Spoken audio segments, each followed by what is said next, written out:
Of course, I'm going to get the table going. You don't have to show any work for these discussions, but this is what you have to show on a test or final exam. This is absolutely mandatory. Please, I'm begging you. Okay, so I have to find the derivative, set it equal to 0, and solve. So I have f prime of x, which is 3x squared minus 18x plus 24. There was no discussion for f prime of x being undefined, because it's a polynomial. But from f prime of x being 0, I have 3x squared minus 18x plus 24 equals 0. As we know, we should always simplify. We never divide by variables. We never divide by variables, but I can divide by 3. Then I have x squared minus 6x plus 8 equals 0, which means x minus 2 and x minus 4. And we get x equals 2 and x equals 4. So these are the critical numbers. Let's see if they fit in here. Yes, they do. Both of them, 2 and 4, 0 and 0, mandatory. Now I have to study the sign of the derivative. So it's easier if you just think this is a quadratic function. It opens upward. In between the solution, it will always be sign opposite of the leading coefficient. Or you plug in numbers. No one is asking you to cut corners if you want. I'm not cutting corners. I know how this function looks like. So it has to be negative between 2 and 4 and positive outside. At this point, I have to plug in the function 0, 2, 4, and 5. So here it is. In y equals, I plug in 3x, I plug in x cubed, and then minus 9x squared, and then plus 24x, and then minus 2. And all I need to plug in are these exact 4 values. I want 0, I want 2, 4, and 5. Oh, let me copy those. Oh, they are negative 2, 18, 14, and 18 again. Perfect. So I draw my little picture. You don't have to, but I'd like to explain. So this is the altitude of negative 2. This is the altitude of 18. This is the altitude of 14. And this is, again, the altitude of 18.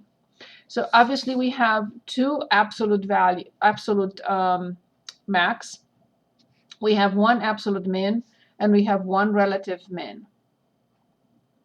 So I'm checking now if these two rows work well together. From negative 2 to 8, yes, that's correct. From 18 to 40, yes, that's correct. From 14 to 18, yes, that's correct. So I will say that 0, negative 2 is an absolute min. I'm writing them on the side because I failed to leave some room underneath the table. 218 and 518, absolute max, but only 218 also relative max. Not this one, just this one. Okay, and 414. 414 is nothing. No absolute max min, but it's a relative min. So 414, relative min. Based on the signs of the derivative. Not necessarily based on the numbers. Everyone can say, a 2-year-old can say, oh, 18 is bigger than 14, right? But it is because of the signs of the derivative. That's what we are studying here. Okay. Other questions or any questions? Yes? Yeah, mostly just on how we wrote the answers for this one. Is this how you want the answers when we're talking about minimums and maximums on the test, like in point form? No, as I said, I failed. It's fine, yes. But I failed to leave enough room here to squeeze it in. I would have written 0, negative 2 underneath here, absolute min, absolute max, and relative max, relative min, and absolute max. But I don't have enough room. No, I just meant that vice a absolute minimum at negative 2. instead of 0, -2? Oh, if it's in the table, if you write your answer in the table, you don't have to put it as an ordered pair. But if you don't write the answer in an ordered pair, then under the table of values, then you have to write it like this. Or So you have to write absolute minimum is -2 found at 0, which is more difficult to write, right? Absolute min is -2 found at x equals 0. You don't want to write this, right? So this is much better. This is very clear. Absolute minimum is 0, -2. Otherwise, if you just write -2, you have to continue found at x equals 0.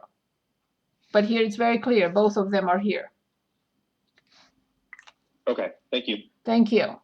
The easiest, and I understand exactly what you're saying, the easiest is to write it under the table, as we always did. But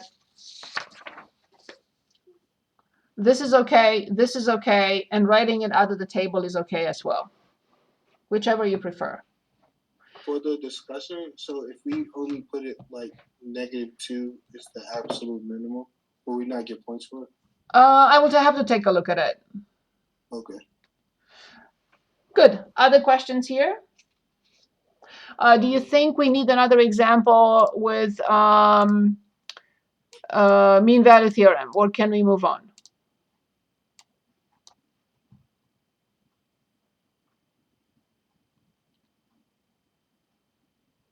Another example. One more, please. Okay, so let's look at 17, and this is f of x equals natural log x, and the interval is 1, 4. So we have to state those two hypotheses. Hypothesis number 1, f is continuous on 1, 4. How do I know? Well, I know the graph. And this is 1, and this is natural log x. So between 1 and 4, the function is continuous. Number 2, f is also differentiable on the open interval 1, 4. Now remember, we have to prepare. We have to find f prime of x, which is 1 over x. I have to find f of 1, and I have to find f of 4. F of 1 is 0, and f of 4 is simply natural log 4. So now we have, from here, we have to find f of c. I just plug in c. And now I have to write f prime of c equals natural log 4 minus 0 over 4 minus 1. So the f prime of c is on this side, and this is the slope of this line. Natural log 4 minus 0 over 4 minus 1. And then let's clean it up a little bit. So 1 over c equals natural log 4 divided by 3. We cross multiply, and we get 3 equals c natural log 4. So c equals 3 over natural log 4. If I do not calculate and approximate, and I don't show that I checked that this is indeed in the interval 1, 4, I will not get full credit. So I have to check. I already wrote that, but I don't know. 3 divided by natural log 4. If it's not a number between 1 and 4, I'll say something is wrong. It's 2.16. So this is correct. 2.16, you don't have to approximate it. I have to, you don't have to write it. Or if you want, you can write it. So C is approximately 2.164. And it is indeed in this interval. So this part is mandatory. You must show that you checked. If you remember, last time we had a situation in which we determined 2 different C values, and only one of them was in the interval. Okay, so I would like to continue then with 4.3 and 4.4 and 4.5. First, if you remember, I promised a long time ago to talk about symmetry. So before we even look at this, we do not need to do anything about 4.6, as this is just calculator work. Okay, so once we are able to, it will take some time to finish all this. Then what is left is 4.7 and 4.8. Okay, 4.9 is part of the last chapter. 4.9 should not be in 4.9. This should be in chapter 5. Okay, so we have to deal with this and then work on 4.7 and 4.8. And our next test is next Thursday. Okay, so first let's talk about symmetry. Not enough room here. What was 8? So 9.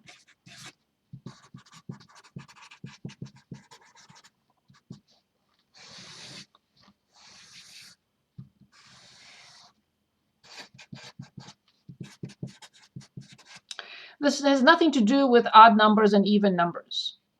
That's how they're called. Okay, an odd function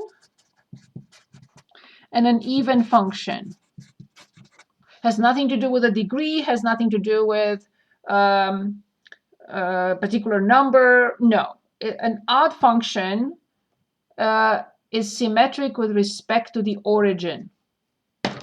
Symmetric with respect to, lazy people write WRT, with respect to the origin.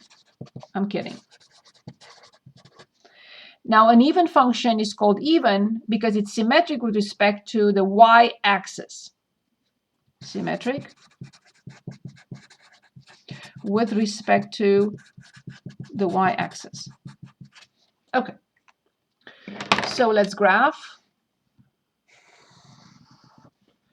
One for each and analyze what is the a property of those functions. Okay, so I'm going to graph a very simple function that is odd. And here it is.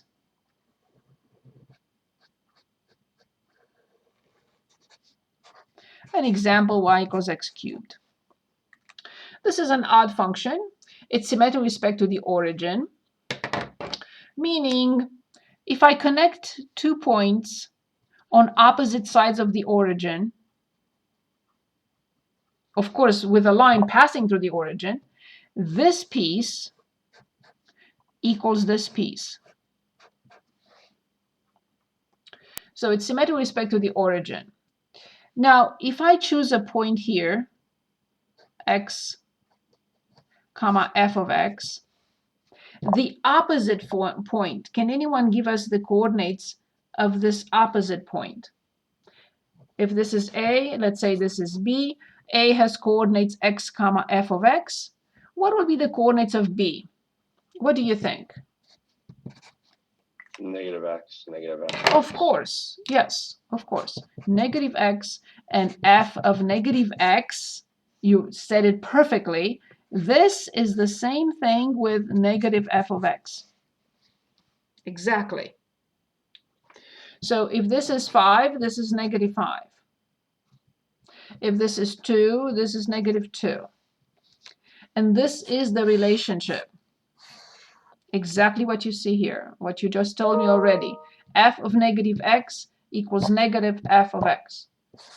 F of negative x is the opposite of f of x.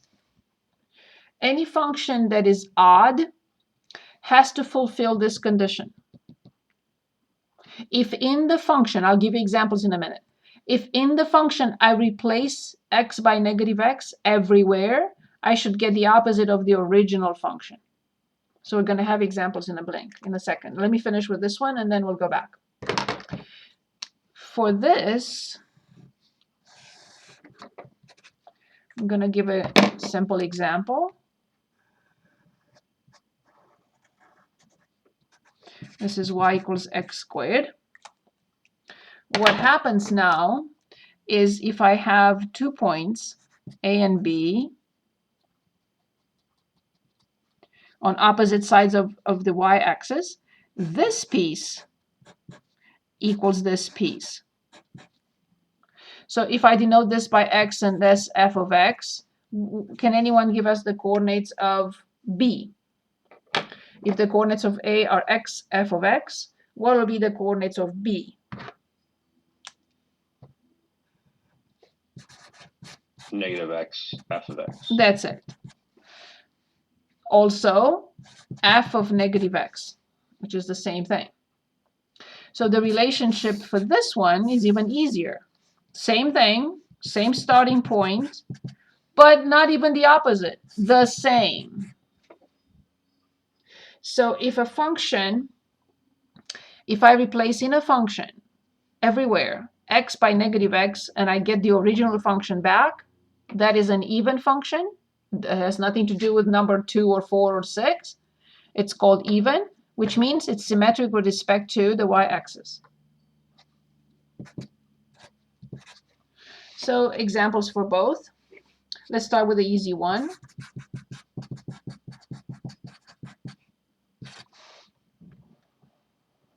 How do I know that this is even?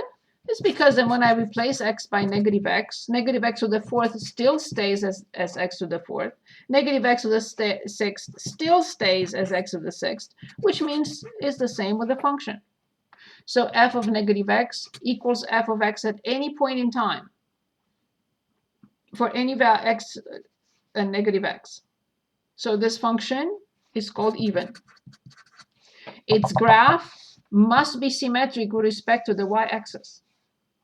Whatever I graph on this side, I have to have a copy on this side. Identical copy. For this situation, it's like f of x equals negative 3x cubed plus x.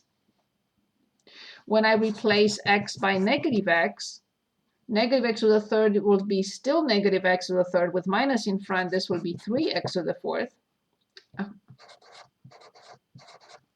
And this negative x replaced will be negative x. But this does not equal f of x, but it equals the opposite of this function. So f of negative x equals the opposite of the function. So when I graph this function, I will have to make sure that what I graph in the third quadrant, it has a copy, identical copy in the third, in the first with the third, or not both. Whatever I graph in the second, it has to have a mirror image of whatever I graph in the fourth. There is a third symmetry, but that's not for functions. So if I have symmetry with respect to the x-axis, we're not going to discuss it, but I just want you to know it exists because it's not part of this course.